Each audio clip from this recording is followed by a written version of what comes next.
Alright, how is it going, ladies and gentlemen? I'm back again on this channel right here, and I wanted to go ahead and do this video. Now, this is going to be a long video, and actually, this is probably going to be a series.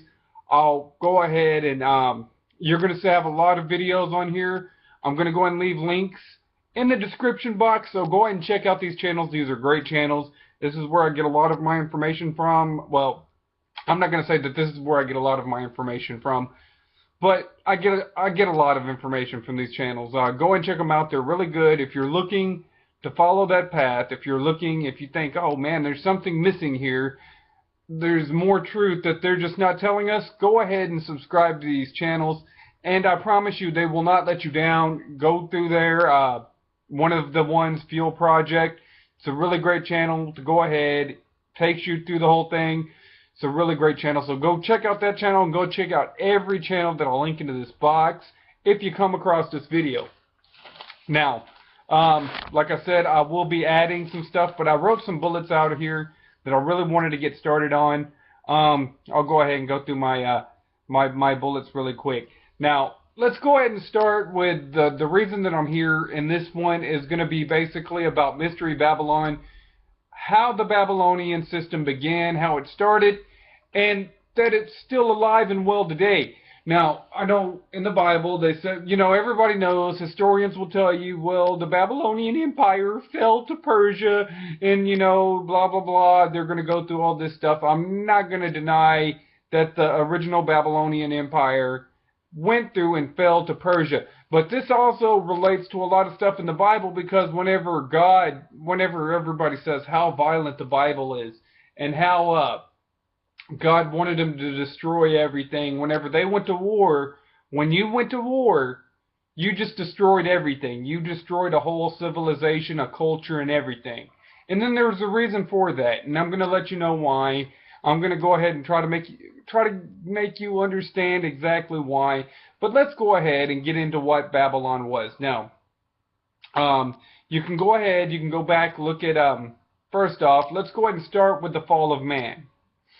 You know, in the Garden of Eden, the serpent is the one that came to Eve, basically. When the serpent came to Eve, basically, he told her, look, God knows that you will not die, but that your eyes will be open, and like him, you will have knowledge. So, basically, when she ate of that apple, and she gave it to Adam, and, you know, Adam ate of the apple too, he's just as guilty. He's just as guilty as committing the first sin. That was the first sin. That was what brought knowledge into the world. By this time already, Satan had already been kicked out of heaven, and he had been thrown down to earth. Now, Satan is not in hell. Lucifer is not in hell. Basically, he was given authority over the earth. Basically, he is given authority. He's like the ruler of earth. Everything that goes on in the earthly realm, Satan has control over. Lucifer has control over, and I don't care what anybody says, oh, well, they're different people, this sector, whatever. They work towards the same goals. Same stuff. Just different faces of the same entity. So, when that happened, basically, basically like the TheFuelProject says, the devil, Satan can't make war against God. He's just not powerful enough. It's an almighty God. There's no way that you can make war against your creator, but you can make war against the image of your creator, which is where we come in. This is why Satan, Lucifer, and all the people that make their little backdoor deals with him, this is why, basically, like I said, Lucifer cannot give you anything. He can only basically manipulate. That's the only thing he can do. He can get you stuff quicker, but it was already yours. He can make stuff move along and go that direction for you by making other deals and whatnot. So basically, he's just taking what we already were giving, a gift from God, you know, basically our free will. Basically, he takes that, manipulates that to get you what you want. And it's been that way since the beginning of time.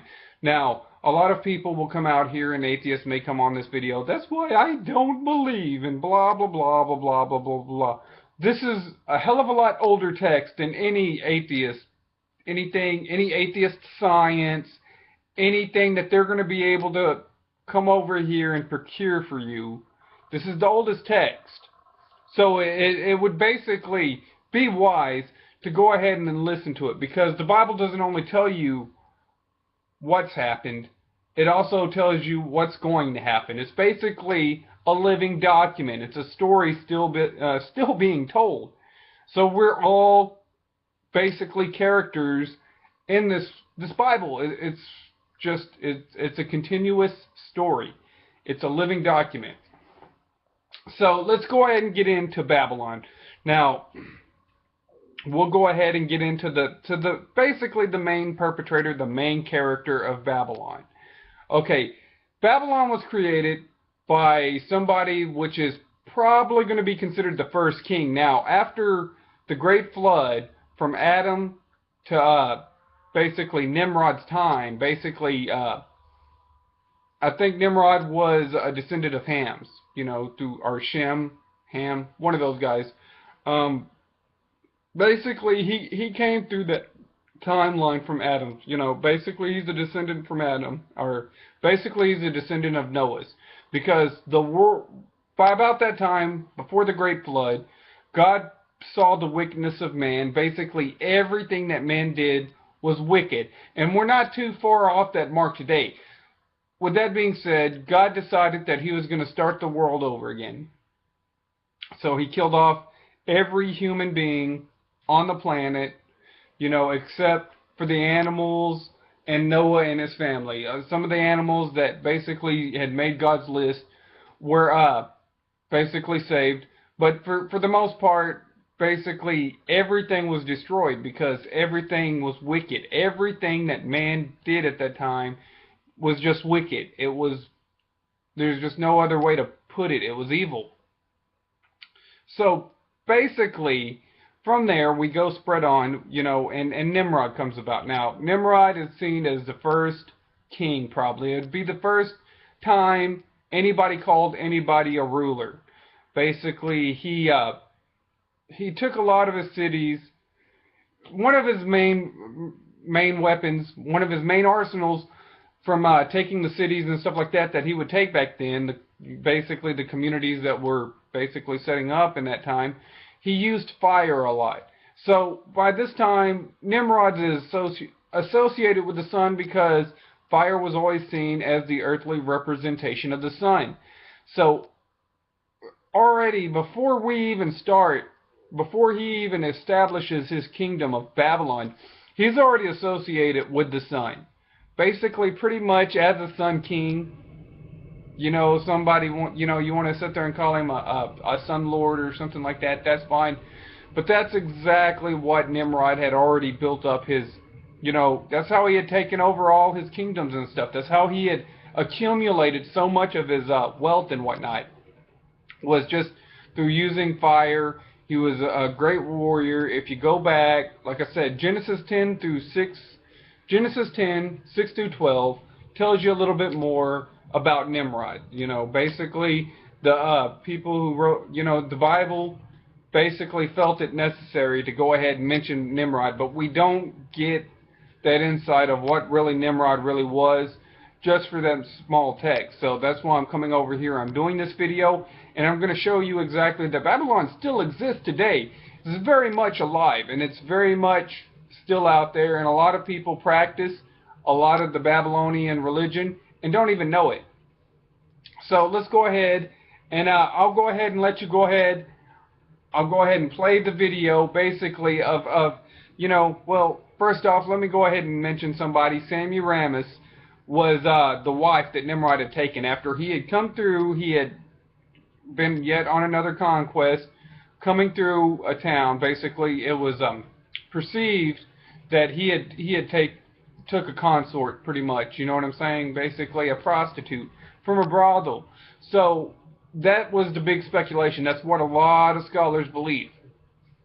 Now, basically, she was really unclean, so he had to give her a different title, basically, which was Semiramis, which means it's a virgin that sprang from the sea. But really, she was a prostitute, is what she was. Now, she would probably be like the madam of like a brothel or something like that. She was probably like in charge of a bunch of girls and whatnot. Now, whenever he brought her in and made her his queen pretty much, now that he developed this whole story about how she was a virgin that sprung from the sea, and of course everybody's going to sit there, he's a tyrant, that's exactly what he is. They're going to go with whatever he says. Now, Semiramis had knew by about this point that, yeah, force, is a good way of taking stuff, but the best way to keep your subjects and the best way to get support is basically through religion. So she created a whole religion to go around, and basically temporal authority is basically greater than even, military authority to some degree, because you can get the people behind you. So I'm going to go ahead and let my buddy the Fuel Project from the Fuel Project here, he's going to go through some of the stuff that they practiced in Babylon and exactly what the Babylonian religion was about. And then he's going to go ahead and get into basically how polytheism came about from this time of Babel.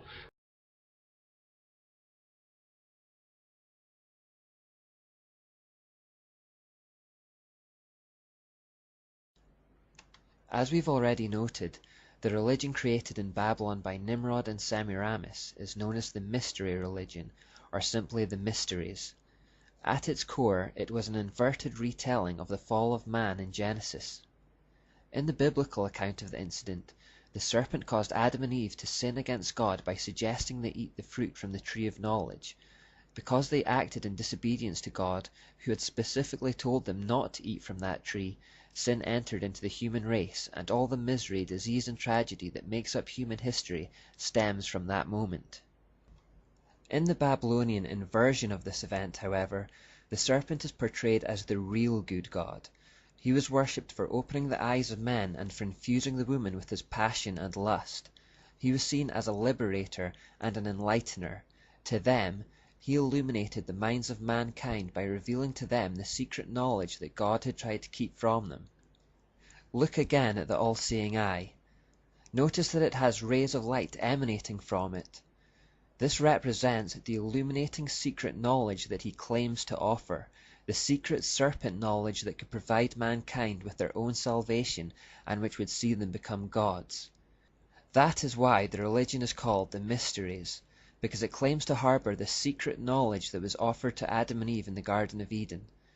In the Mysteries, the true God of Abraham, Isaac, and Jacob, Yahweh, was portrayed as a wrathful deity of hate who was guilty of opposing freedom of choice. Because Nimrod and Semiramis set themselves up as the sun and moon gods, the religion was also based on a corruption of primeval astronomy.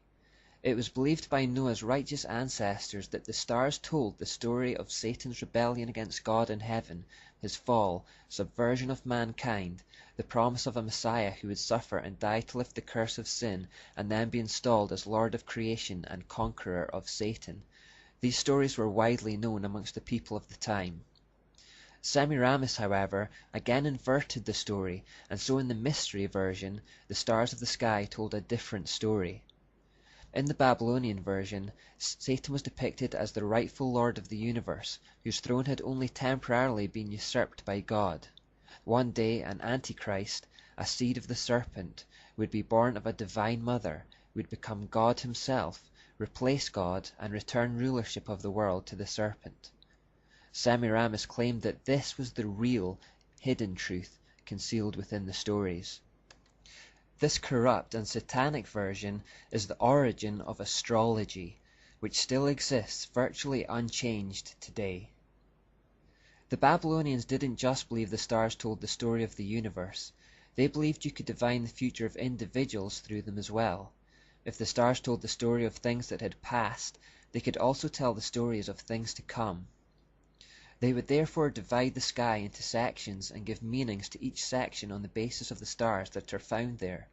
According to the theory, a person's destiny is said to be determined by whatever section or sign he is born under. This is the origin of horoscopes. In times to come, astrology would pass to the empire of ancient Egypt, which is the place we most associate with pyramids today.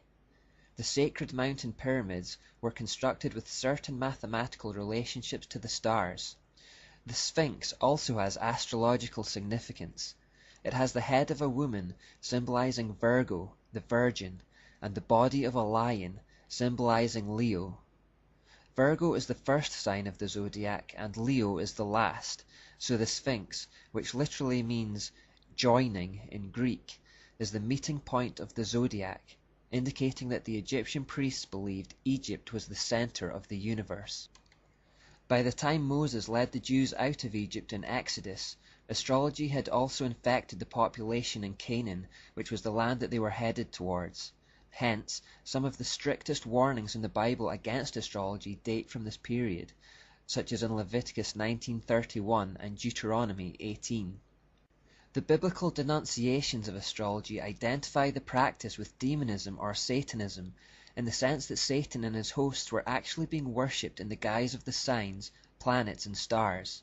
And as mentioned previously, the leading lights of the sky, sun and moon, were worshipped in the form of Nimrod and Semiramis. Very significantly, a third leading light was identified in the sky that was 23 times more luminous than the sun, and therefore was considered to be the most important star in the sky. This star is known as the Dog Star, Sirius, or the Morning Star, because it's still visible even in the morning light. Remember in Isaiah 14:12, Lucifer is referred to as that name. When allied with the sun and moon, the morning star completes an unholy trinity of lights personified in Satan, Nimrod, and Semiramis. One of the key elements of the mysteries that I also want to emphasize is the hierarchical structure that they contained. The secret illuminating knowledge from the serpent was not to be freely distributed to the unworthy. You would have to become initiated into the religion and then work your way through ascending degrees of revelation and knowledge. This ascension through the levels was considered to be a journey from the darkness of ignorance to the light of knowledge, a process of enlightenment. Progression was propagated by a hierarchy of priests and priestesses, and were marked by fearful rites of passage and oaths of secrecy, which, if broken, would lead to death. Similar oaths of secrecy are sworn today by other hierarchical institutions, like the Freemasons and Jesuits, but more about them later. The further along in the process you were, the more enlightened you were considered. The more enlightened you were, the more you could look down your nose at the unenlightened. The hierarchical structure of the mysteries was designed to create inequality amongst men based on what they knew. It can itself be best visualized in the form of a pyramid or a ziggurat again, wide at the base and increasingly narrow as you rise through the levels towards the peak. The idea is that there is an average mass of people at the bottom of the pyramid who are ignorant, blind fools, with an increasingly small number of enlightened people towards the top. The very top, the capstone as it were, is Lucifer himself, the giver of light. If you've read or seen Harry Potter, you'll be vaguely familiar with this concept. In those stories, the name Muggle is given to the majority of people in the world who go about their lives utterly oblivious to the wizarding world that is actually all around them, or at least very close at hand. We are encouraged to think of Muggles as idiots, and indeed the Oxford English Dictionary has even picked up on the word and defines it as an individual who is clumsy or unable to acquire a new skill. Those who were born into a Muggle family but have been awakened to wizardry are called mudbloods, i.e. half-bloods, and this places you on a higher position than a Muggle, but a lower position to those who have centuries of pure wizardry in their ancestry.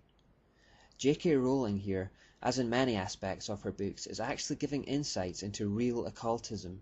The word occult means hidden or concealed, and it is the modern name by which the ideas of the mysteries have come to be known today. When you have people involved in the occult, the information, knowledge and power that they are trying to tap into is the exact same as that serpent knowledge which originated in Babylon.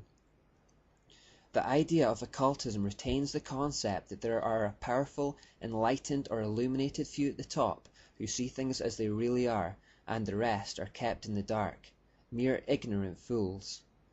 the enlightened few consider the average mass of people to be almost subhuman, like cattle, who deserve to be led like cattle and treated like cattle. This knowledge hierarchy is replicated in almost all occult societies today, like Freemasonry for example, and it fulfills an important function of allowing Satan to pervert by small degrees.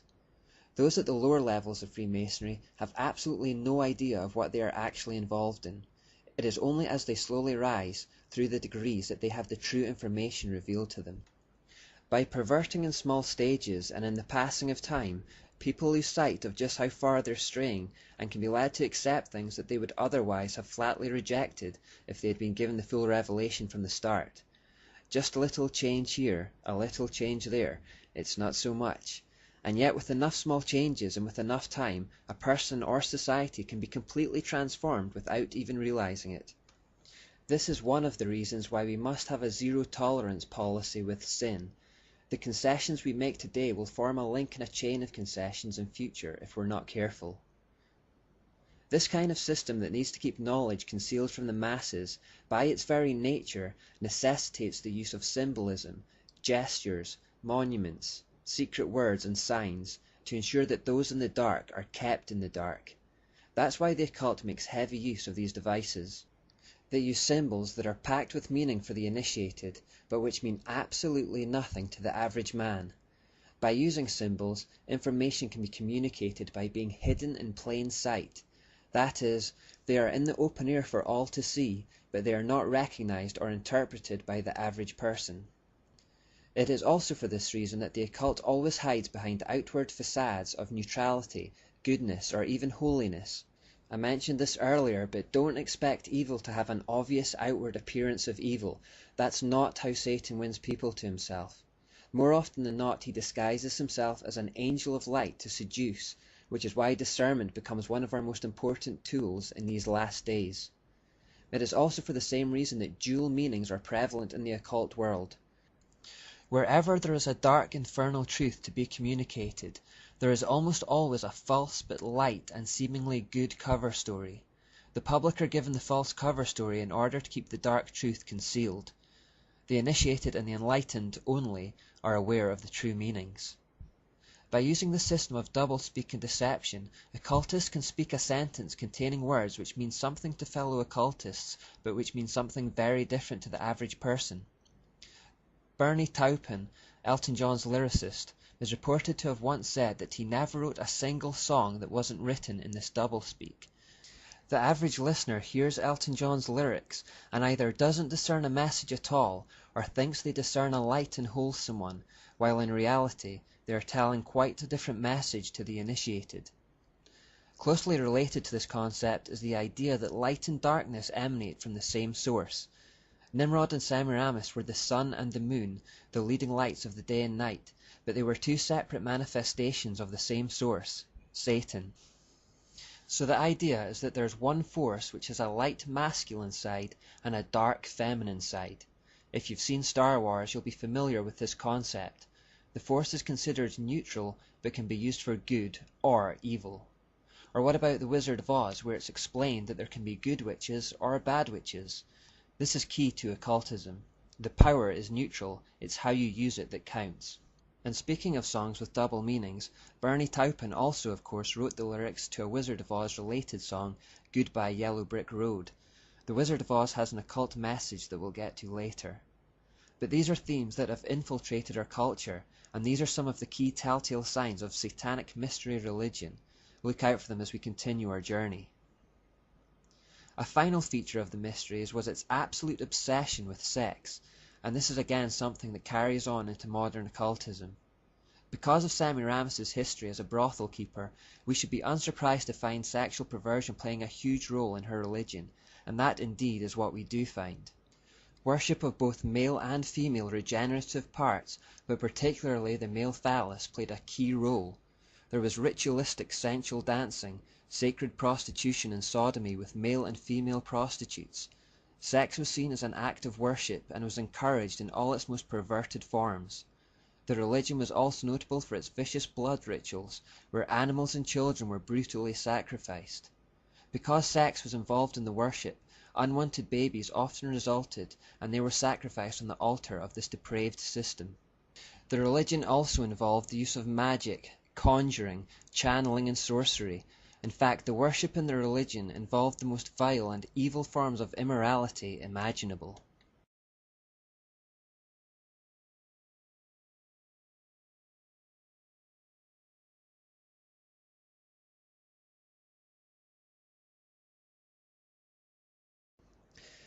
Now, in the end, we know that Nimrod met a violent and untimely death, but there are contrasting stories as to why and how it happened. Some have suggested it was at the hands of Shem's descendants, who had become outraged at what Nimrod was attempting to do in Babylon. Others suggest it was an act of rebellion by a band of his subjects. The most intriguing and most shocking version of events, however, is that he was killed by Semiramis, his wife. Nimrod was by all accounts a brilliant tactician, but it seems he made a fatal flaw in allowing Semiramis to retain control over the religion, because it was the religion that was the true source of power behind his rule.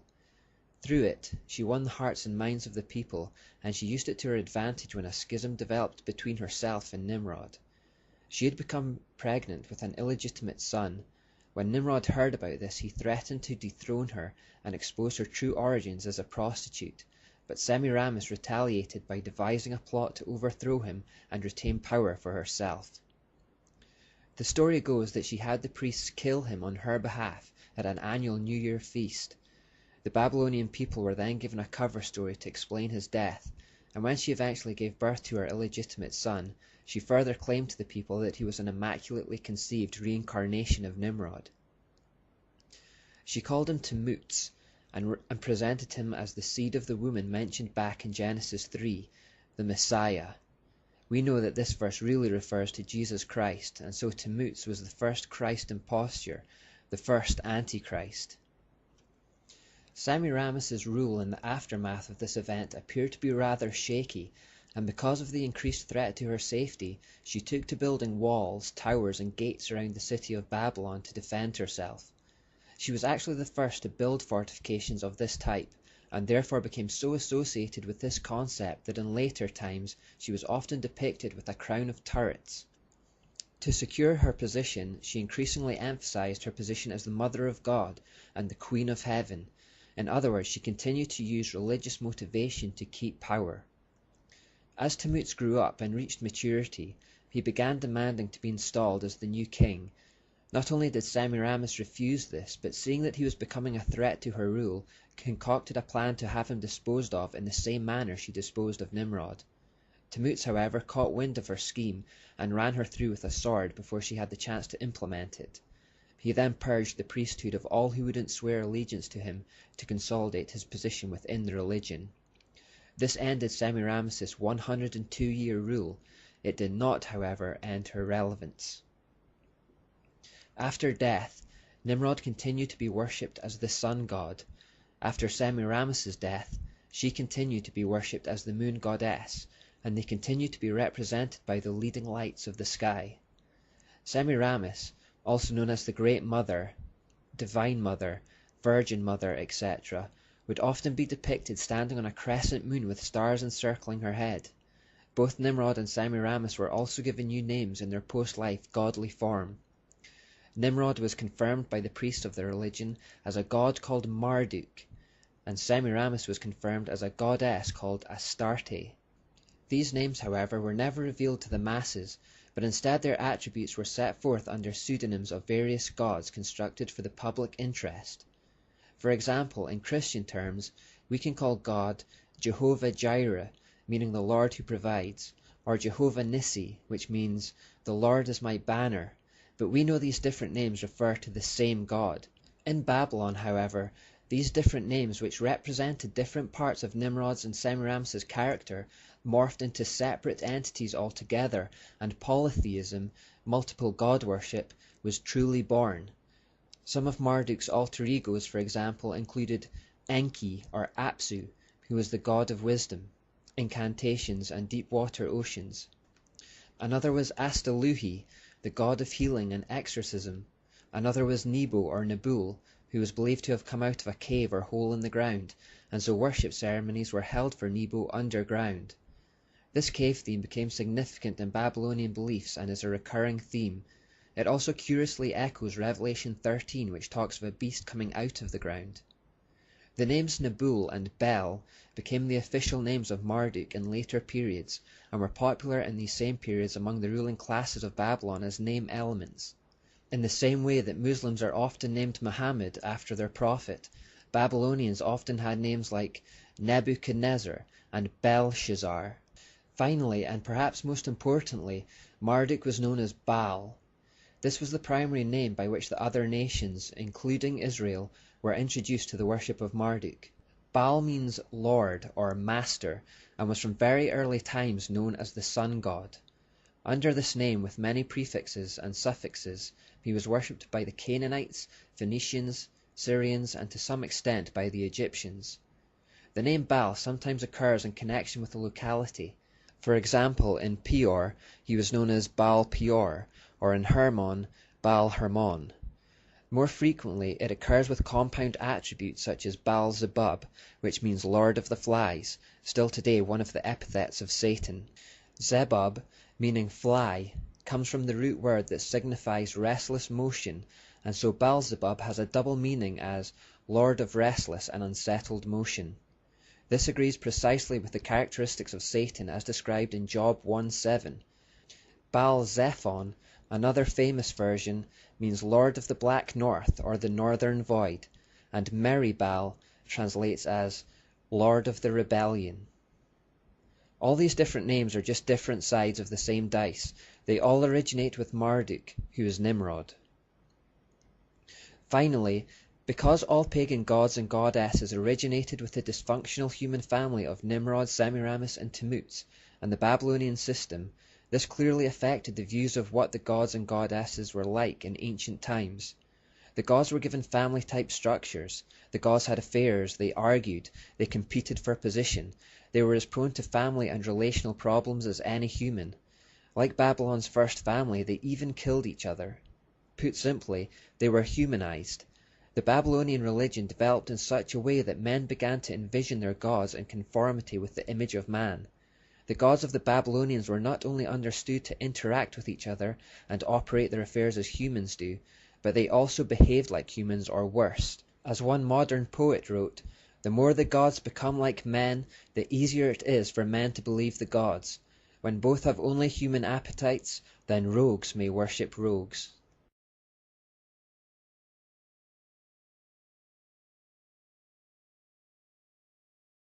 Now, about 536 BC, this empire had fell to basically Persia.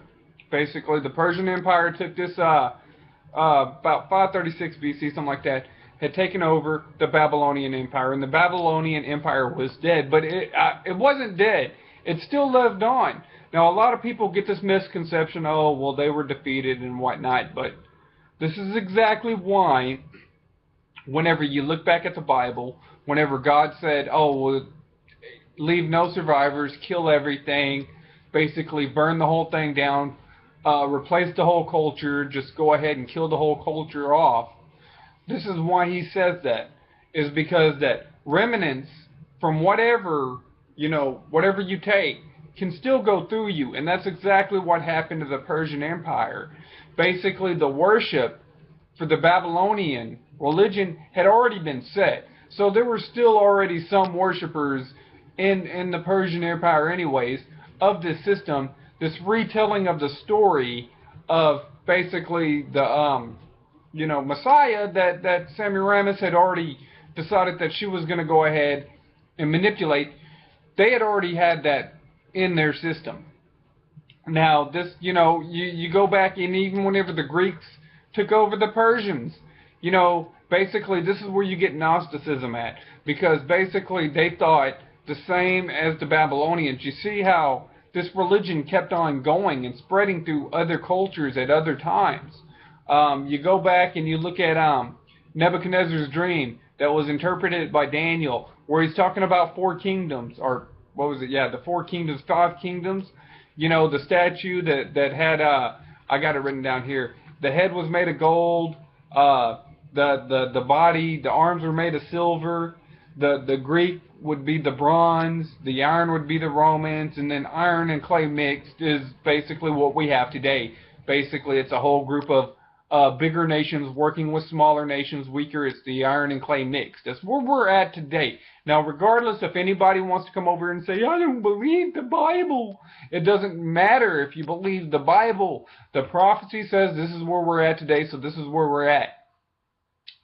So basically, this is exactly, the Babylonian mystery religions are still here today, and they never really left. Now, a lot of people are going to sit there and say, oh, well, like I said, the Greeks, that's where Gnosticism was formed, because the Greeks believed that Yahweh, or the God of Israel, Lord, the Father, Jesus, that the one that Christians worshipped was basically a God that kicked out Lucifer unjustly because he threw a little temper tantrum and he had kicked up. But there was a second God that gave humans the power to be a greater God than the God that we serve, which is really, it doesn't make a lot of sense. This is just the same stuff that Lucifer uses. Oh, we can become gods. We can provide our own salvations, which is exactly why God knocked down the Tower of Babel, is because it wasn't for the fact of that, first off, they were all coming together, and God knows that if you get all your people together, that basically Satan could have wiped them all out all at once. The second thing was that they were trying to provide their own salvation and basically not rely on God, which God always wanted us to rely on Him first. And then anybody in the human authority, He didn't even want a human king. They did not even want a king. Basically, God did not want rulers to rule over people. Not in the beginning. And basically, it was the Jewish people that demanded that there be a king and a ruler over them. So, basically, it had passed down through Gnosticism. This is also where you get agnostic. It was a big mess. So, I mean, the culture from Babylon has always stemmed. So we come back, and it has always been said, oh, well, the Roman Catholic Church, Constantine the Great, basically destroyed up, because Rome at that time, well, by the time of the New Testament, Rome was basically the Babylon of its day. They had control of basically the riches of Babylon. Now, basically, the reason I bring this up is because it was never really confirmed that really Constantine the Great really switched over to Christianity. And basically, he did it for political reasons. It's basically like whenever Obama comes out and says, oh, well, we need to support Islam or whatever it is. He does that for political. It was the same thing for Constantine the Great. But here yet again, let me go ahead, show another clip from one of my favorite channels, TheFuelProject.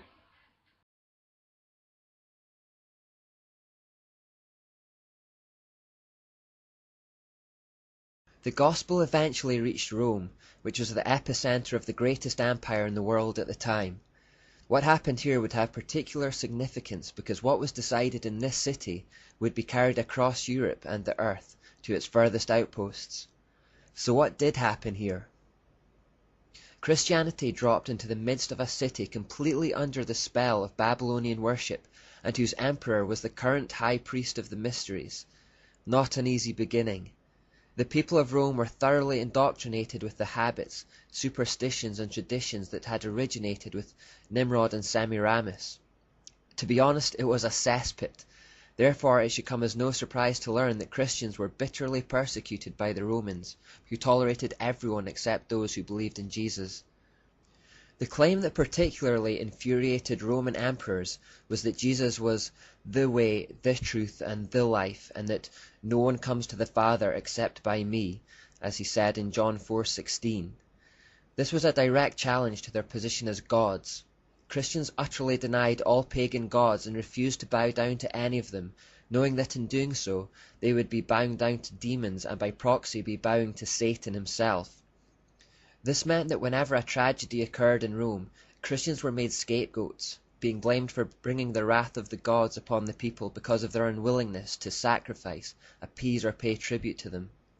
Christians' unwillingness to bow to emperors as gods was also considered an act of sedition.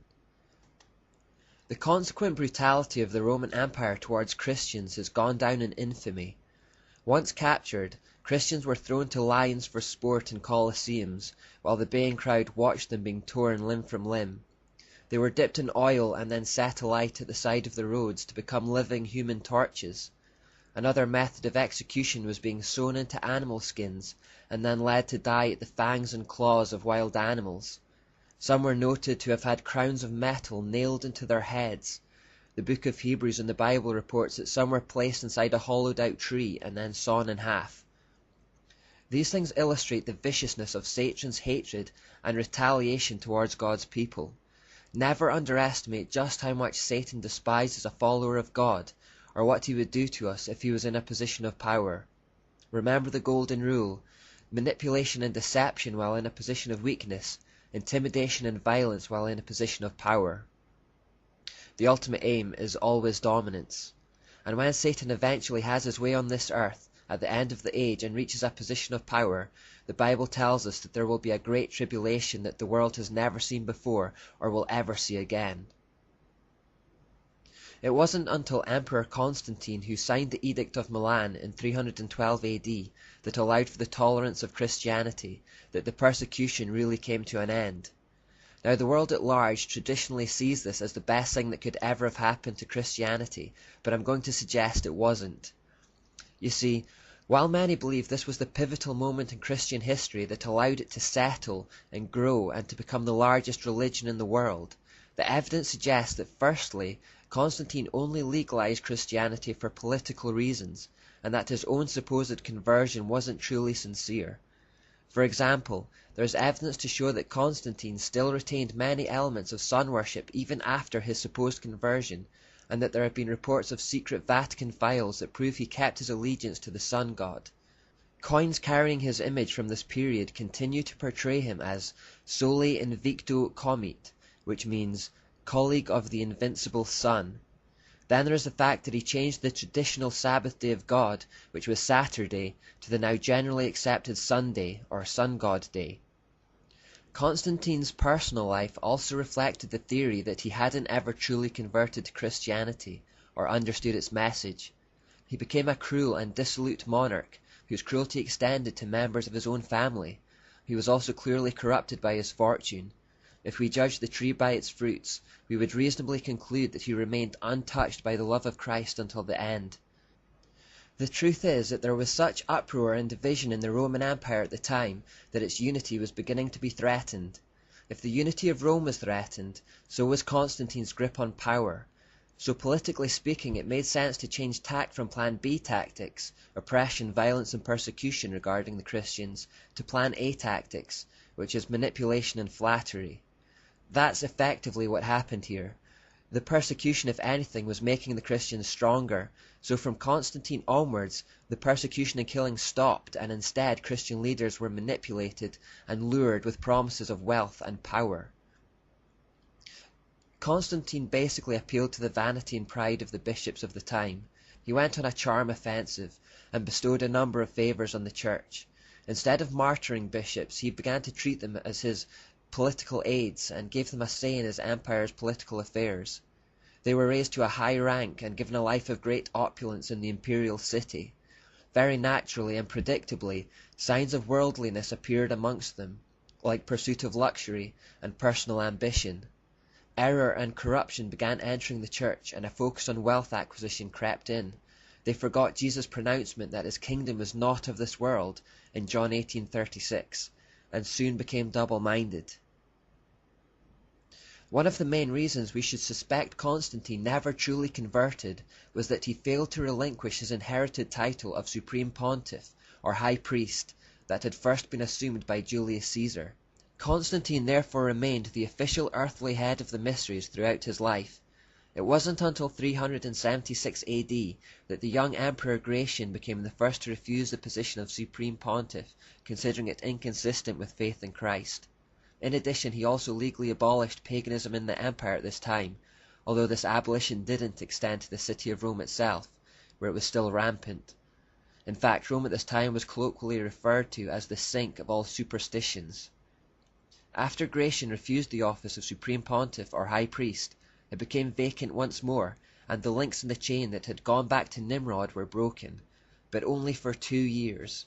It was soon reinstated to Damascus, the then Bishop of Rome, who had gained the position after much fighting and bloodshed with rivals. This position of Supreme Pontiff has been held by the Bishop of Rome ever since. The Bishop of Rome is better known today as the Pope, and therefore the Catholic Pope is still the head of the mysteries of Babylon and its pagan offshoots today. If we follow this to its logical conclusion, as shocking as this may sound, the Pope is therefore still the earthly head of Satan's system of worship. Stanley's History on page 40 says, "The popes filled the place of the vacant emperors at Rome, inheriting their power, their prestige, and their titles from paganism." Pope Damascus recognized the power inherent in his new title. He believed himself to be head over not just the Christian church, but also over the pagans in Rome. It meant complete authority and domination, both the secular and sacred under one system. How is the Roman Church to consolidate this rule over the pagans and the Christians under one system? They needed to somehow iron out the differences between the Babylonian system and the Christian system to create a unity between all peoples, and that meant compromise. What the Catholic Church did was consistently compromise the gospel message with pre-existing pagan beliefs and adapted it based on whatever form of Babylonian mysticism a culture held to. Now, compromising the truth with different types of lies is like mixing ice cream with different types of dirt. At the end of the day, all you're left with is dirt. So while the average historian will explain that from 378 AD onwards, within 50 years, the spread of Christianity had completely vanquished paganism in Rome, that's not what happened. Paganism had not vanished. At the beginning of the 5th century, it had simply been absorbed into Roman Catholicism, which now contained all manner of superstitious rites and ceremonies inherited from Babylon. Pagan doctrines, rites and symbols were incorporated into the church and merely covered with a facade of Christianity. It was this, and not an outpouring of the Spirit, that brought a multitude of pagan worshippers into the Church of Rome. Catholicism basically became paganism with a Christian mask. It was after this time that the words of warning given by the Apostle Paul to Timothy began to be fulfilled. The Spirit clearly says that in later times some will abandon the faith and follow deceiving spirits and things taught by demons. Such teachings come through hypocritical liars whose consciences have been seared as with a hot iron. They forbid people to marry and order them to abstain from certain foods, which God created to be received with thanksgiving by those who believe and who know the truth. Celibacy, compulsory fasting, idolatry and baptismal regeneration and many other false ideas quickly became the accepted doctrines of the Church. I'll give you an example of what I mean. One of the main differences between Christianity and paganism was that Christianity was monotheistic while paganism was polytheistic.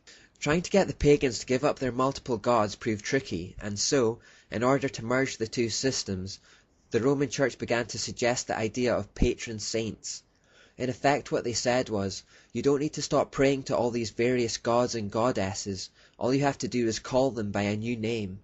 Instead of a god of the travellers, we'll appoint a saint of the travellers. Instead of a god of the sea, there is now a saint for seafarers, etc.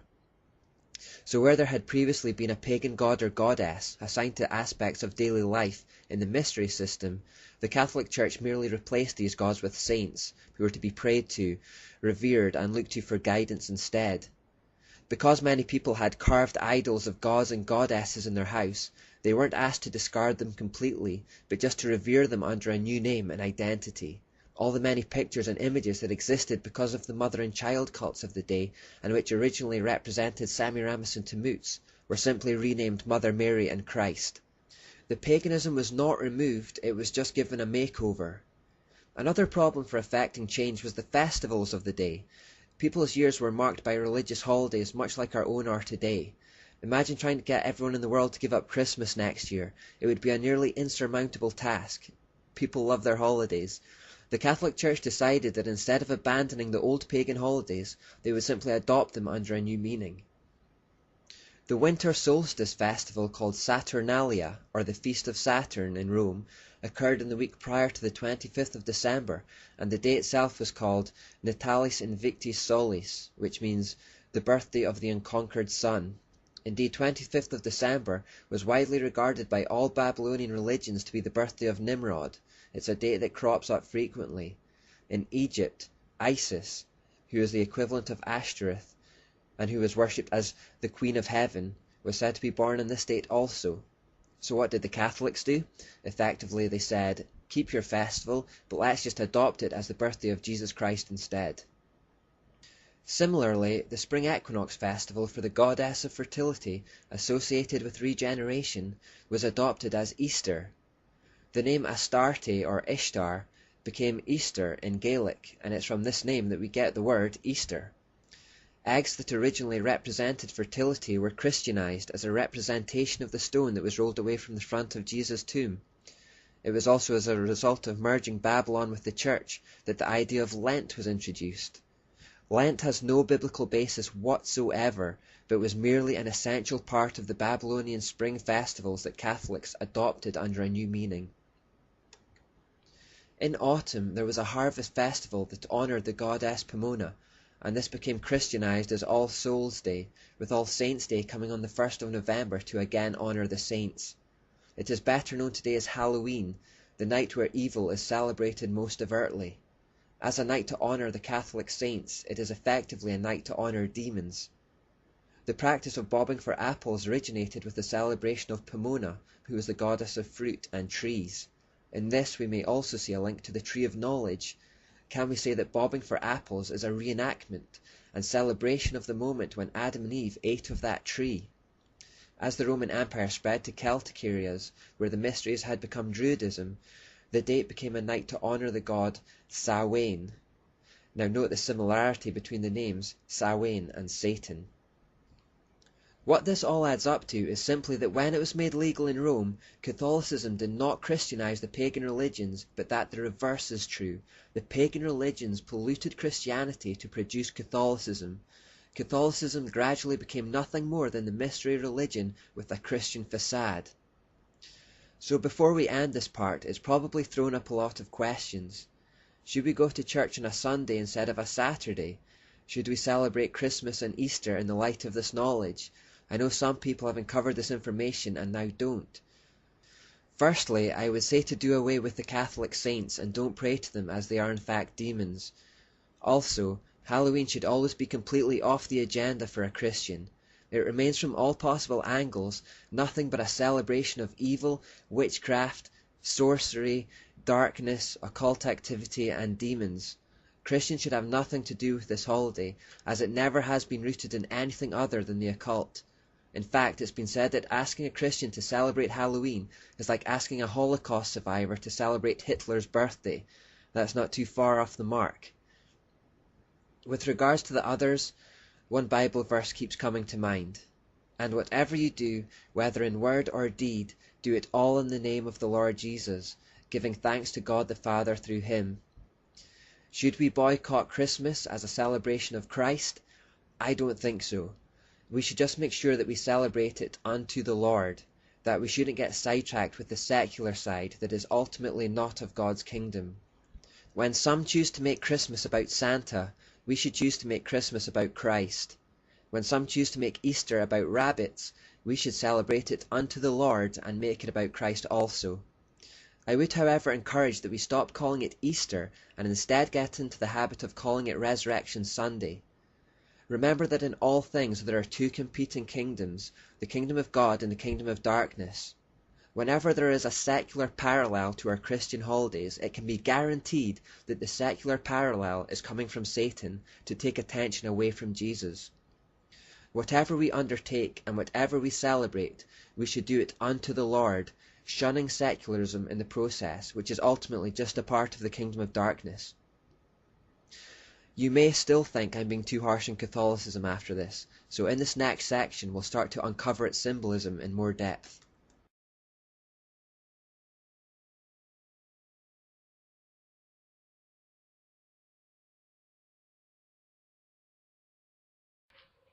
Alright, now with that being said, I have a friend right now that we were talking, and we look into certain stuff. We look into not only just religion, I look into some of the science, basically realms and studies and what they're getting into in the science world. I also looked into different stuff. You know, I'm an eclectic whenever it comes to just looking up stuff and just studying into stuff now. I don't really participate as much as I used to back in the days, but I look up into the studies and I can sit there and certain stuff sticks out like a basically like a red flag. Now this friend of mine who's a very, very intelligent guy who I'd like to get on this channel and go ahead and do an interview with that could really just, it would be overwhelming for you to hear his stories and some of the stuff that he knows. Basically this guy comes out and he says, you know, we were talking about some other stuff, but he was talking about, he brought up something about Nikola Tesla. Well, we went in, we got into the thing of Babylon, and he had told me that basically Nikola Tesla, and I'm going to go ahead and play another video out here after I get through telling you this, but Nikola Tesla pretty much recreated the world as we know it. He created the modern world. I mean, yeah, Edison invented the light bulb, but basically Tesla was way ahead of his time. And a lot of these people that did do all this, basically creating all this stuff, that the big inventors that you basically look up to today and say, oh, well, that man changed the world, were just basically handed patents. So really, at this point, we don't know really what's true, because one thing that they tell you whenever you go to school, that the winner writes the history. It's whoever wins the war, whoever is at the end, you know, whoever's the last person standing is the one that writes the history. And basically a lot of these people that we think, oh, well, he created this and he created that, yada, yada, yada, were handed patents, were basically are stole from other people. Now, the reason why I bring up Nikola Tesla so much is because Tesla was one of the few that never really said that he invented anything. He said that he discovered his inventions, basically. He never admitted that he discovered that he invented anything. With the alternate current, he said he discovered that. Everything that he was doing, he said that he discovered. Now that's weird. Why would an inventor sit there and not take claim, say, oh yeah, well I invented this, I invented that, yada yada yada, like most inventors do. This man's saying one of the most brilliant minds of this time table at this time that was so much advanced, even for us today he's advanced. He still developed stuff that basically we don't have today. Now, it came to me, he had told me this is a true story. I went ahead and I looked it up, I did my research, and I'm going to go ahead and show you another guy's video. Like I said, every video that I'm showing you right now, a link will be in the description to their channel, so go ahead and subscribe. But he had said that his father was an Orthodox priest for the Serbian church. So I went ahead and I looked this up, and sure enough, yes, they were allowed to get married. His father was an Orthodox priest for the church, and some people speculate that, you know, ever since this Dan Brown novel came out, that basically there are hidden secrets in the Vatican Church. Everybody's freaking out. Oh, well, Vatican has proof that Jesus is not the Messiah, and he's not, and that he was not God incarnated, and that he had an affair, and yada yada yada. That's what Dan Brown writes, because Dan Brown writes propaganda, and he's there to get you to speculate and basically what the Vatican Church is covering up. Now, this guy that I talked to said that, ooh, it goes much deeper than just some half-assed conspiracy theory that the Vatican is covering up that, Jesus and Mary Magdalene had an affair.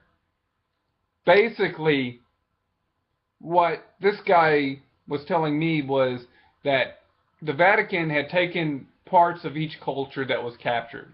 Like, basically the Roman Catholics, it was the Roman, it's still the same thing. They had taken every bit of part from each of the four, from the gold, silver, bronze, iron, from the statue that was in that Nebuchadnezzar's dream. They had taken a little bit of stuff from everything. So they had a lot of stuff from back then Babylon, even pre-Babylon, which was taken basically. A lot of people speculated that Babylon had taken stuff from even before the Great Flood, and that basically society was way more advanced than what these scientists, these archaeologists, and everything else want to tell you. That it was even more advanced than we are today. Which, okay, I can believe that.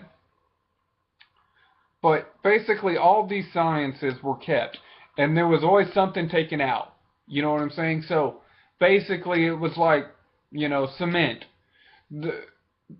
They always had stuff. They had always, before the creation of cement, there was always the formula there, but they would take out something, which somebody would have to come back and find out what that formula was, and then end up basically reinventing cement. Everything that we do right now, we got, is basically a reinvention of what's already been out there.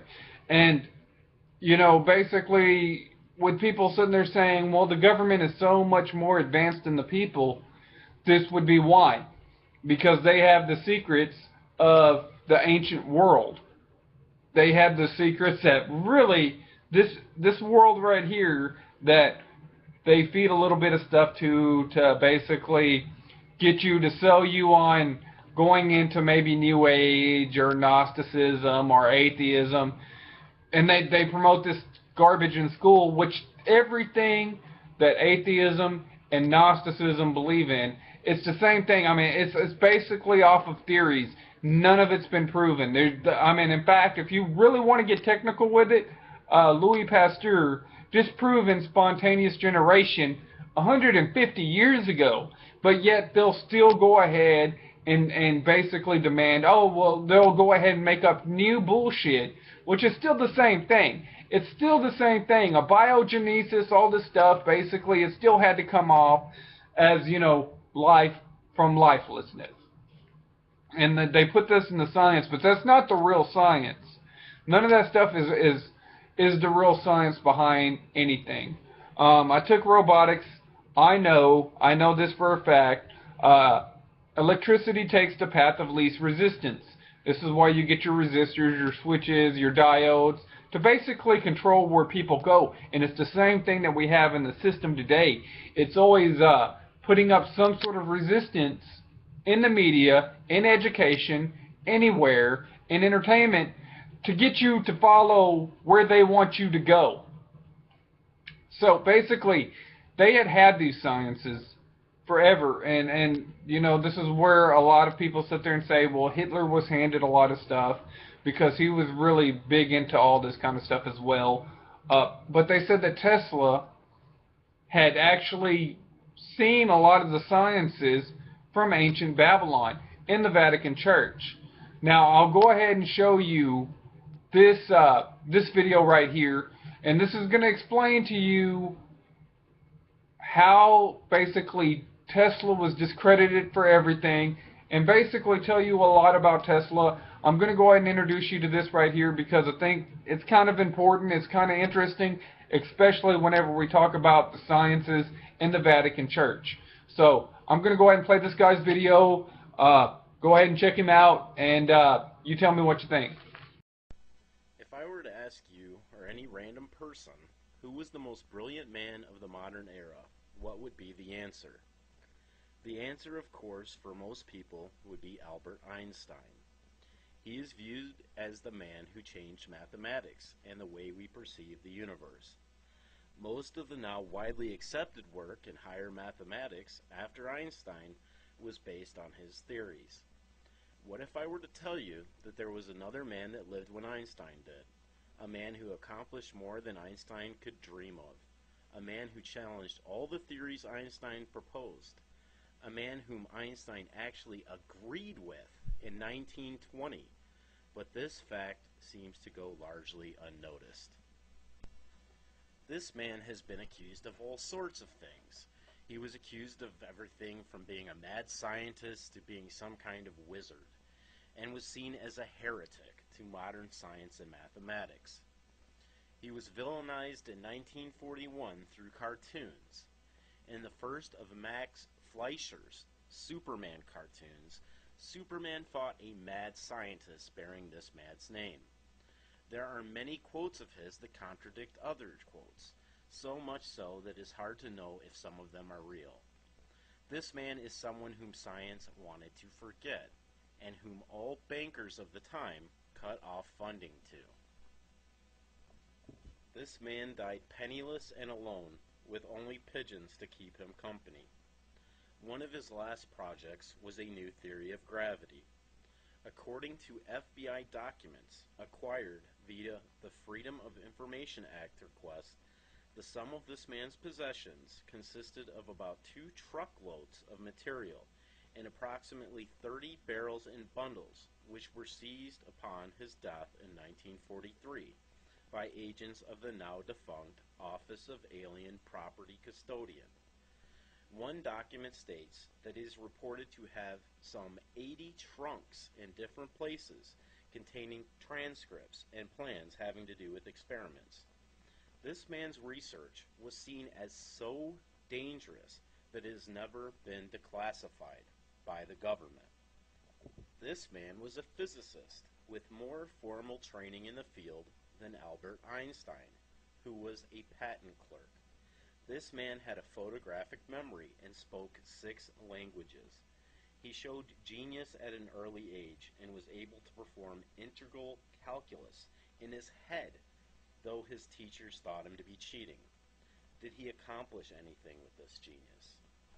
This one man invented radio, AC power, which is used worldwide today, laser, radar, X-ray, wireless communication, particle beam weaponry, called Star Wars technology, which has only recently been admitted by our government in a video I will link to you, wireless electricity, which has only recently been replicated, and poorly, I might add, by the self-proclaimed geniuses at MIT, cellular technology, the electron microscope, microwave technology, hydroelectric generators, neon lights, fluorescent lights, brushless synchronous and induction motors, bladeless turbine and pump, remote control, electronic robotics, just to name a few.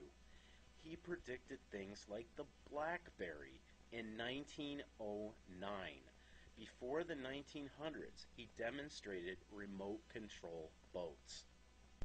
Who was this man? Nikola Tesla. Why was this man so dangerous? Tesla said things like this about Einstein's work. It is a magnificent mathematical garb which fascinates, dazzles, and makes people blind to the underlying errors. The theory is like a beggar, clothed in purple, whom ignorant people take for a king. Its exponents are brilliant men, but they are metaphysicists, meaning they deal with the supernatural, rather than scientists. Supposing that the bodies act upon the surrounding space, causing curving of the same, it appears to my simple mind that the curved spaces must react on the bodies, and producing the opposite effects, straightening out the curves. Since action and reaction are coexistent, it follows that the supposed curvature of space is entirely impossible, but even if it existed, it would not explain the motions of the bodies as observed. Only the existence of a field of force can account for the motions of bodies as observed, and its assumption dispenses with space curvature. All literature on this subject is futile and destined to oblivion. So are all attempts to explain the workings of the universe without recognizing the existence of the ether and the indispensable function it plays in the phenomena. My second discovery was a physical truth of the greatest importance. As I have searched in the entire scientific records in more than a half a dozen languages for a long time without finding the least anticipation, I consider myself the original discoverer of this truth, which can be expressed by this statement: there is no energy in matter other than that received from the environment.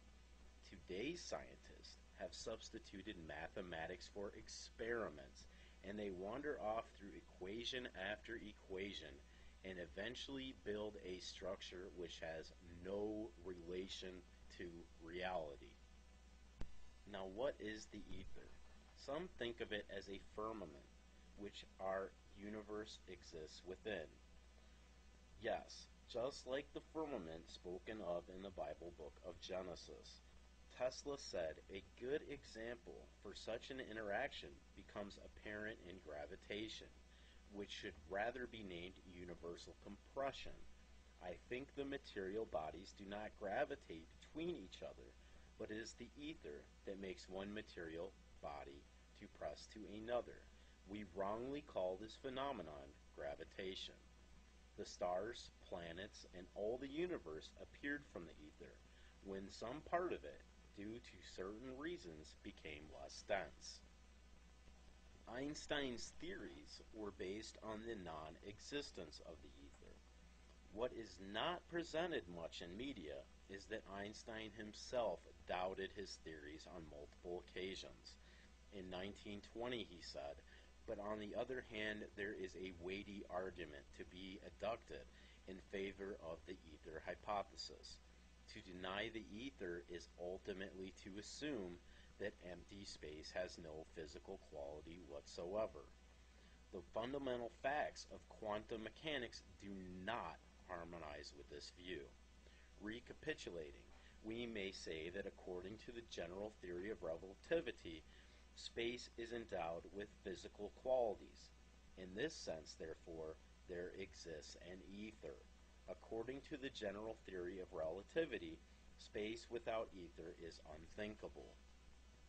For in such space, there not only would be no propagation of light, but also no possibility of existence for standards of space and time, measuring rods and clocks, nor therefore any space-time intervals in the physical sense. Media presents the idea of Einstein-based mathematics as fact. We are told that this is concrete and that the entire scientific community is in total agreement. This could not be farther from the truth. In fact, calling it mathematics at all is misleading. These are theories with no absolutes. There are two divided camps, one that believes there is an ether and one that doesn't. All we are presented with on television is the theories that rely on no ether existing and then replacing the ether with things like dark matter to try to make all the theories work. So what is modern science? The belief in theories based on a man who doubted his own theories, which incorporate dark matter, which these scientists are not even sure exists. What am I trying to say here?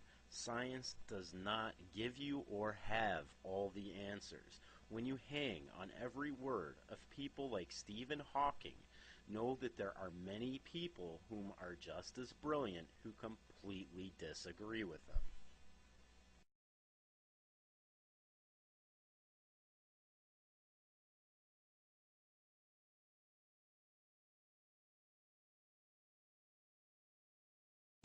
Now back to Nikola Tesla's life. What kind of man was Nikola Tesla? Tesla is best known for the War of the Currents against Thomas Edison, who was a Freemason. Tesla initially worked for Edison. Edison promised him money for work that Tesla did, but refused to pay him. Tesla eventually quit Edison's company and with George Westinghouse presented the world with AC power. What exactly was at stake here? To put it simply, DC power would have only been available to the very wealthy. It was expensive and required much more equipment between distances. AC power, on the other hand, was much cheaper and would provide everyone with affordable electric power, even in rural areas. Thomas Edison went on a smear campaign of Tesla and AC power, saying that it was dangerous. He tried to prove this to people by electrocuting live animals, including elephants, in front of audiences. Westinghouse was going bankrupt trying to fight this propaganda, but the company was saved by Tesla. He tore up his royalty contract with George Westinghouse in order to save the company from bankruptcy and the alternating current system from destruction. Tesla stood to lose over $12 million in royalty payments. Now, which of these scientists sounds like a madman to you? Now, Tesla experienced a lot of odd, bad luck in his life. His lab burned down to the ground, for which he had no insurance. He was wrongly cheated out of patents, like the radio, which were only restored to him after his death. The man who invented the modern world and created all his inventions to help his fellow man somehow died with no money and is remembered as a madman, if he is remembered at all. His dream was wireless free energy for the entire world, and by all accounts it worked, but his funding was pulled by J.P. Morgan, and all other bankers also refused to loan him money. In rare television shows like the one I will link you at the end of this video, and that you can view on my favorites, the government is now admitting that Tesla invented devices that could cause earthquakes, change the weather, shoot missiles out of the sky to end all wars, and provide clean, free energy for the entire world. Tesla was a brilliant man and said of other scientists, "The present is theirs, the future is mine." For all his brilliance, what Tesla could not foresee is that the devices he intended to stop war with and help mankind would be used for the exact opposite purposes. Perhaps he hoped that we were better than that. On this official government website, which I will link in the information below this video, is a press conference from 1997, and this is Secretary of Defense William S. Cohen speaking. Cohen answers the press saying, and I quote, "Others are engaging even in an echo type of terrorism whereby they can alter the climate, set off earthquakes, volcanoes, remotely through the use of electromagnetic waves. So there are plenty of ingenious minds out there that are at work finding ways in which they can wreak terror upon the nations. It's real, and that's the reason why we have to intensify our efforts, and that's why it's so important." End quote. Now, who is the only country with a device like this that confiscated Tesla's research? That would be us. It is called HARP. Tesla was not a madman. He was simply someone who went as far as you can go with real science. He was abhorred at the idea that his inventions might be used to hurt his fellow man. He gave up money and fame to stand for what he believed in. He turned down the Nobel Prize because they planned to award both him and Edison. Can you blame him? Tesla hated war, while Einstein fully supported certain wars and was a strong supporter of Zionism. Tesla was brilliant, and he simply invented the modern world. Einstein invented nothing of any benefit to man. Tesla called Einstein a fool. Einstein eventually agreed with him. The world has followed Einstein. Do you see a problem with this? At least Einstein could admit that he may be wrong and that he was not dealing with absolutes, which shows that he is a lot smarter than today's scientists. Why is modern science, which condemns religion as relying on faith, based on theories that require just as much faith or more as religion, while providing none of the other important answers, like why am I here, Or where will I go when I die? Why is science as rigid and dogmatic as religion when it condemns religion for being the same? Why doesn't everyone know who Nikola Tesla is when you turn on a television, get a weather report, listen to the radio, talk on the cell phone, start your car? Tesla's inventions are there, staring back at you. Who was the smartest man of the modern world? Nikola Tesla, and he believed in God's firmament, the ether spoken of in Genesis. Maybe you should look into it as well. Tesla once said, "The gift of mental power comes from God, divine being, and if we concentrate our minds on that truth, we become in tune with His great power. My mother had taught me to seek all the truth in the Bible." At the end of this video, I will link one of the TV specials that is aired on Nikola Tesla. Is everything in it, as far as Tesla's personal life, correct? Doubtful. They can't bury all the truth, though, and multiple cases of generosity by Nikola Tesla. They claim that free energy would have led to mind control. Just like Edison said that AC power was dangerous, they claim that Tesla himself canceled the Wardenclyffe project, which is a bold-faced lie. What they can't hide is that Tesla's inventions worked, and he intended for them to benefit man. You could not put a meter on free energy, though, and there was and is a lot of money in natural fuels for a few of the world's elite who own the companies that would profit off them. To think that things like the Gulf oil disaster need never have happened is very sad indeed. To think that the entire world thinks that Einstein and his disciples have it all figured out is even sadder.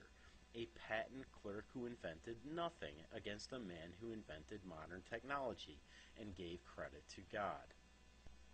We chose the patent clerk whose theories have gone a long way in undermining God.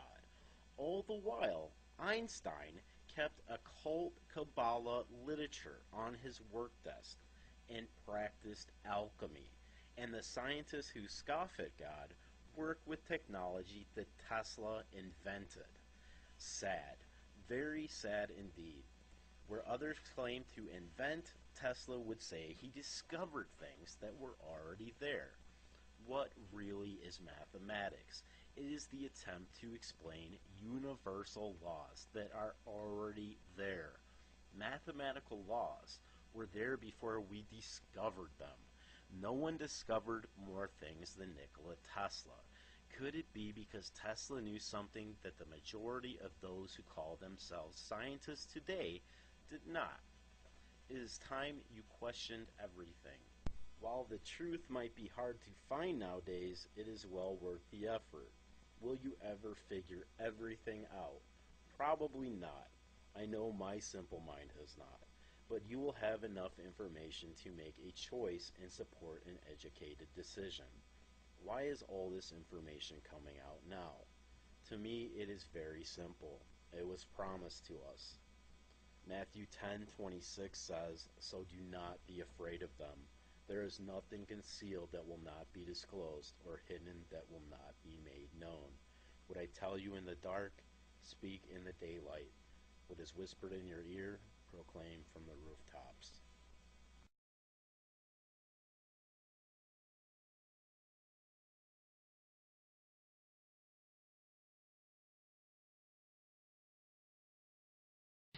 All right, now, with that being said, let's go ahead and get into some things right here, because a lot of people are like, oh, well, this happened so many years ago.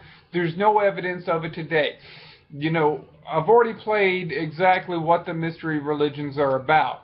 And I'm going to go ahead and play you, I'm going to show you some footage, I'm going to show you some pictures, but it's still very much alive today. You take Christmas in and of itself, it's Saturnalia, is what it is. It's Nimrod's birthday. Nimrod was born on December the 25th, not Jesus. If anybody was to sit there and say Jesus would have been probably born in April sometime in that area, is what I would guess. we all know that he wasn't born in December. Now, you know, Easter, you look at the Easter eggs. Basically, it's Ashtarti worship. You know, it's basically the worship of the goddess of fertility. All the holidays pretty much that they had just attached a biblical representation to it, and it's still here.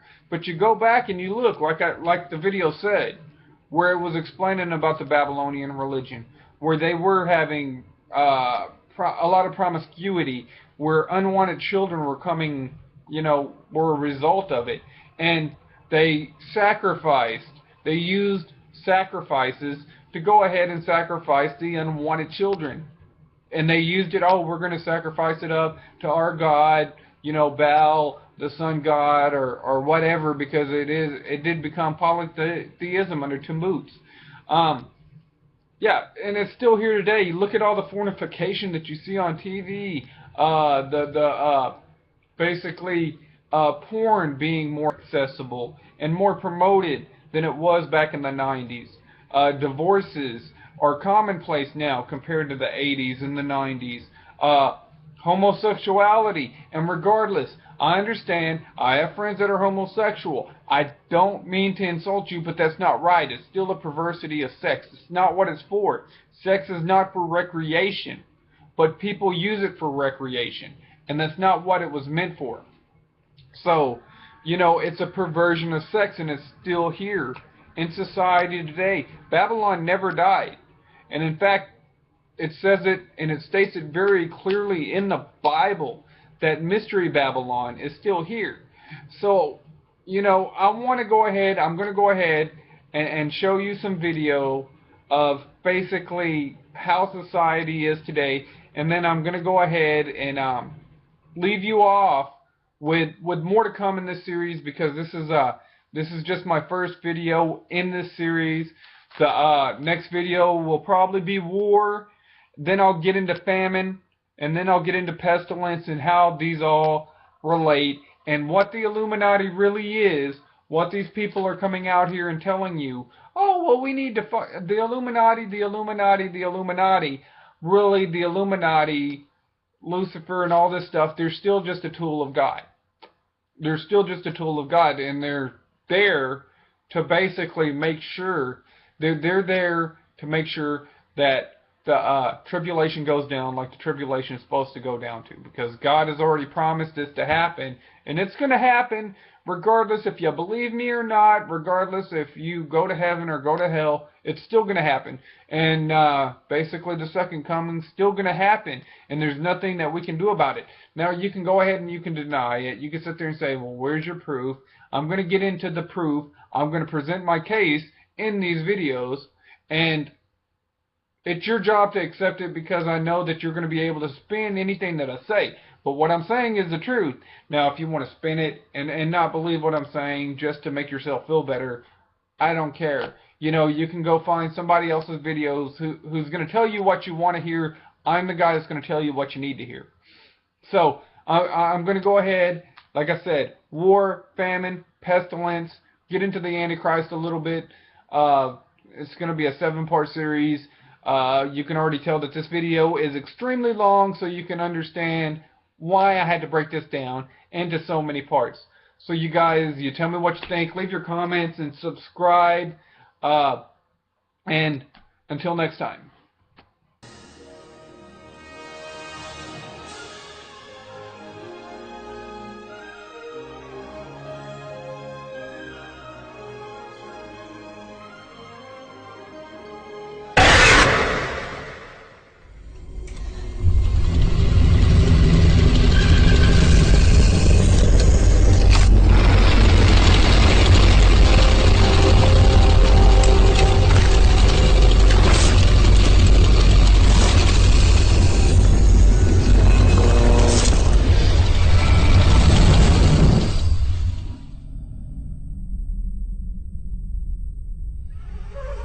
Movie stars are like gods and goddesses.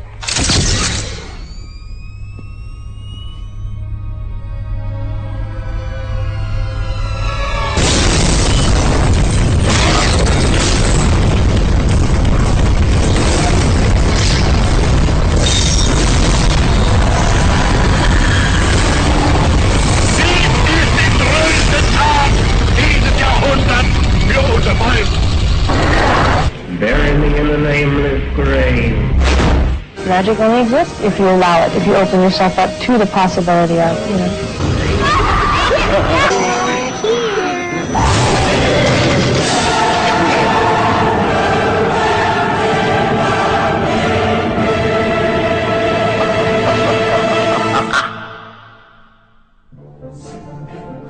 Currently, sex is suppressed.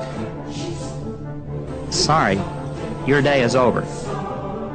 We are here to tell you that it is you who should now be afraid of us! You died for nothing. My advice is to sleep with as many people as possible. God? Let me give you a little inside information about God. Jesus! I'll say it again! Jesus! He's a sadist! Worship that? Never!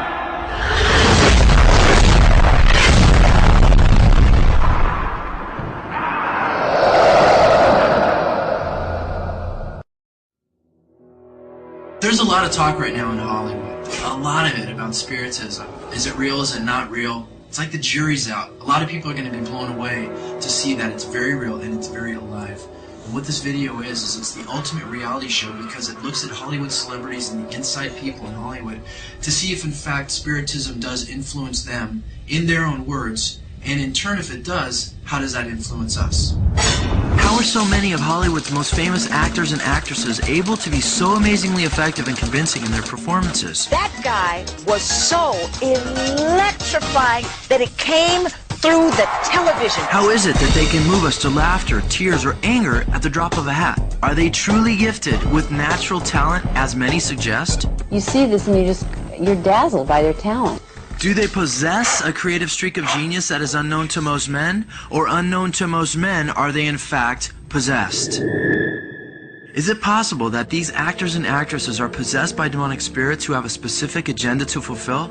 Oscar award-winning actor Denzel Washington told 60 Minutes exactly how he brings forth his best performances. Basically what I did was got on my knees and sort of communicated with the spirits. And when I came out, I was in charge. Powerful scene. Powerful scene. I couldn't have acted that. I couldn't have written that down and made a decision to play that. What, are you gonna smoke that? Nope, you are. Hell if I am. Yeah, Jesus freak. Yeah, Jesus freak. The one-woman entertainment empire known as Oprah has strong affiliations with the demonic realm. The most familiar face on television says, "You can not only use your body and physical self. This is how I see acting. I ask my body to be the carrier for the spirits of those who have come before me in a way that is most meaningful to the character. Just become the vehicle for that character." Calling out for these entities to take her over so that she may become a sparkling puppet, Oprah admits of her work before the camera. I tried to empty myself and let the spirit inhabit me. With her global influence, her shows have become a smorgasbord for the New Age agenda. Maybe there's no devil. It's just God when he's drunk. Robin Williams, who is perhaps one of the world's most celebrated comedians, admits that he becomes possessed during his acting performances. Yeah, literally it's like possession. All of a sudden you're in. You just get this energy that starts going.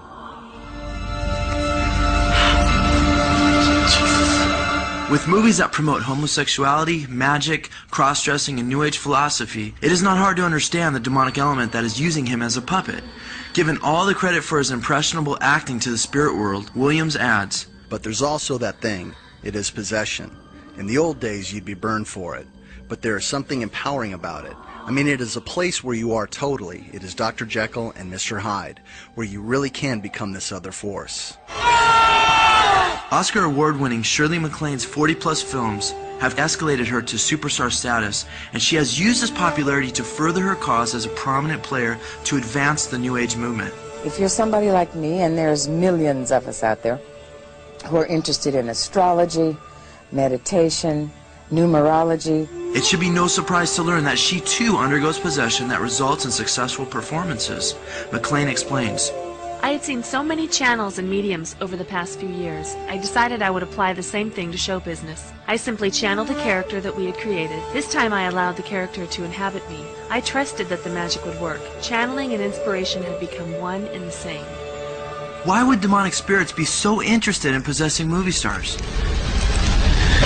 Because according to the scriptures, one of Satan's primary objectives for the planet is to bring mankind into a massive spiritual deception in preparation for the Antichrist. The book of Revelation states that Satan is called the great dragon, the ancient serpent called the devil, or Satan, the one deceiving the whole world. Satan's grand finale to deceive the whole world will be through a man called the Antichrist, that Satan will use to draw worship to himself. The book of Revelation further tells us, and he was given authority to rule over every tribe and people and language and nation. And all the people who belong to this world will worship the beast. These amazing future events are being preceded by an occult explosion that was also prophesied over 2,000 years ago. Paul the Apostle wrote that the last days would be laden with occult teachings, doctrines, and rebellion. He stated that the Antichrist's coming would be in accord with the activity of Satan, with all power, signs, and false wonders, and with all the deception of wickedness for those who perish. Satan has been brainwashing people and paving the way for this time through the influential power of Hollywood celebrities. Through the silver screen, Satan has been able to make incredible changes in the spiritual climate of the world through spreading his deceptive philosophies and teachings. Even though it may be evil that he was doing, my job in that film was to make an immoral person palatable. Anton LaVey, the founder of the Church of Satan, overtly stated that television was the major mainstream infiltration for the new satanic religion. LaVey boastfully acknowledges the effectiveness TV has had in transforming us. The TV set, or satanic family altar, has grown more elaborate since the early 50s, from the tiny fuzzy screen to huge entertainment centers covering entire walls with several TV monitors. What started as an innocent respite from everyday life has become in itself a replacement for real life for millions. A major religion of the masses. The Bible has already warned us about the shift from Christianity to this new religion. The Apostle Paul wrote that it would come about in the last days through evil and lying spirits. He wrote, now the Holy Spirit tells us clearly that in the last days some will turn away from what we believe. They will follow lying spirits and teachings that come from demons. In other words, in the end times, evil spirits will be very actively evangelizing the world through lies and spiritual deceptions. The book of Revelation tells us that the agenda is to unite the world in false unity by igniting mankind's rebellion against God in order to seal their fate under the Antichrist. These miracle-working demons caused all the rulers of the world to gather together for battle against the Lord on that great judgment day of God Almighty. And through the philosophies of the New Age movement, the world has been launched toward this false unification at breakneck speed. We feel that all religions are coming around to Satanism. As Tom Hanks teaches, in our future, we will all be one mankind. LaVey's teacher and guide, the Satanist Aleister Crowley, outlined the New Age movement in 1904 from a spirit he identified as Satan. He wrote that it would consist of free sex, free drugs, and a rebellious shift against the moral values of the Bible. All the things that are continuously presented at the movies today. Crowley pointed to the popularity of the cinema as proof positive that we were in the New Age and championed Hollywood's demonic element, which would be able to trick people into accepting the rebellious New Age philosophies of free sex, drugs, and occultism. I guess maybe to get rid of all their demons doing their movies. The proof of the demonic element in Hollywood, as attested to by its own, is abundantly overwhelming. A lot of actors who don't mention their names, of course, are very much into this. Magic only exists if you allow it, if you open yourself up to the possibility of, you know. With a slew of successful movies under his belt, actor Johnny Depp confesses, I know I have demons. I'm 30 different people sometimes. From Genesis and the Garden of Eden to the book of Revelation, we have the divine record of Satan and his evil spirits channeling through other beings. In Genesis, Satan used a serpent to spin his age-old lies that humans can become God, that there is no death, and that one may expand their consciousness to realize such godhood through partaking of forbidden occult knowledge. It is not a coincidence that these same three basic lies form the foundation of the New Age movement today. Anton LaVey admitted that the heart of the New Age movement was really Satanism. He said, in the scores of books lining the shelves of New Age bookstores, there are instructions for guided meditations, creative visualizations, out-of-body experiences, getting in touch with your spirit guides, fortune-telling by cards, crystal balls, or the stars. What if Satanists reclaimed these for their own dark purposes and integrated them into rituals dedicated to the devil, where they rightfully belong? New Agers have freely drawn upon all manner of satanic material, adapting it to their own hypocritical purposes. But in truth, all New Age labeling is again trying to play the devil's game without taking his infernal name. I am God. I am God. I am God. I am God. I am God. I am God. After the advent of television, Satan was able to deceptively present his old venue to the public, and as a result unraveled much of the Judeo-Christian ethic in the West that took nearly 2,000 years to establish and brought about a paradigm shift to New Age thinking in only a few short decades.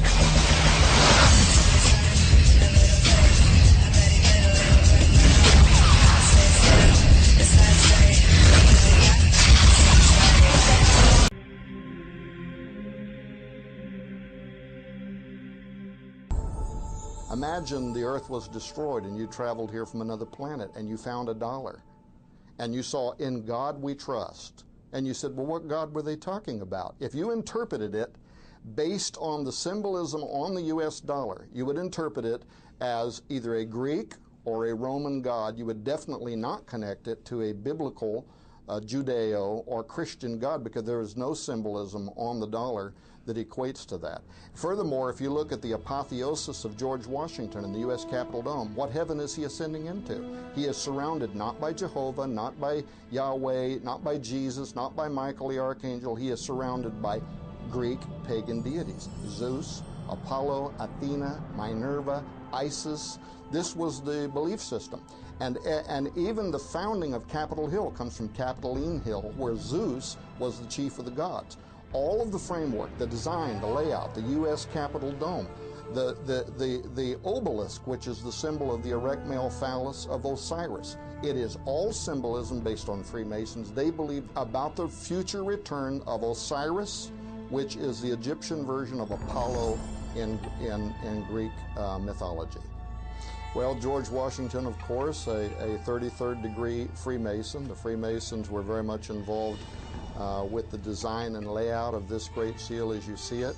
The Great Seal itself, especially the reverse side of the Great Seal, is very important because on the Great Seal there is a prophecy. It's from the Apollinian priestess, the Cumae Sibyl. That's where the language Novus Ordo Seclorum is taken from, and it is a prophecy about the return of Apollo, Apollyon in the New Testament, who will return at the end of time and give birth to a new world order. This was interpreted by an academic by the name of Richard Luxton, who interpreted the Book of the Kumayel, the council book of the Yucatec Maya that was written down in the 1500s.